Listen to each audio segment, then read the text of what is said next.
UK police are reviewing footage of two performances at the Glastonbury Music Festival after they led audiences in controversial chants. Organisers of the world-famous festival say they're appalled by the words. Europe correspondent Zoe Ford reports from London. Punk rap duo Bob Vylan led chants of "Death, Death to the IDF" during their set at the Glastonbury Music Festival in front of 30,000 people on Saturday. Glastonbury's organisers have said they're appalled, that the statements very much crossed a line and that there's no place at Glastonbury for anti-Semitism, hate speech and incitement to violence.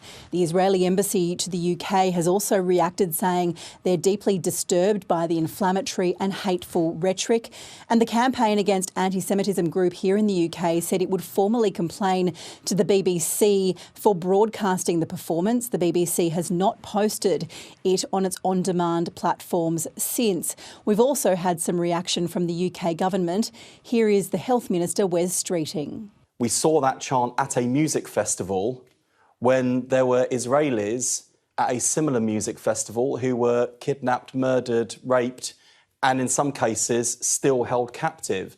So I just say that whether it's a Palestinian or an Israeli, whether it's a Christian, a Jew or a Muslim, all life is precious, all life is sacred. And I find it pretty revolting we've got to a state in this conflict where you're supposed to sort of cheer on one side or the other like it's a football team. However, that minister said that Israel needed to get its own house in order in terms of the conduct of its own citizens and settlers in the West Bank. He said, "I wish they'd take the violence toward Palestinians more seriously." Now, Bob Vylan wasn't the only act to cause controversy at Glastonbury. The act that came after at Kneecap, the Irish group, led the crowd in expletive-laden chanting about the British Prime Minister Keir Starmer, who'd said it wasn't appropriate for Kneecap to perform at Glastonbury. One of its members was charged for allegedly displaying the flag of Hezbollah, a proscribed terrorist organisation, at a gig last year. He has denied the charge. Now, most of the condemnation for Bob Vylan and Kneecap has come from outside the festival, but inside, many people said they supported the performers. Let's hear from some of the people who were there. The work of punk artists has always been to push against the boundaries of acceptability. You saw it with Susie Sue, you saw it with Johnny Rotten and Sid Vicious, you saw it with The Clash, you see it with Rage Against the Machine. So my message to people is don't book punk bands if you don't want them to do punk stuff.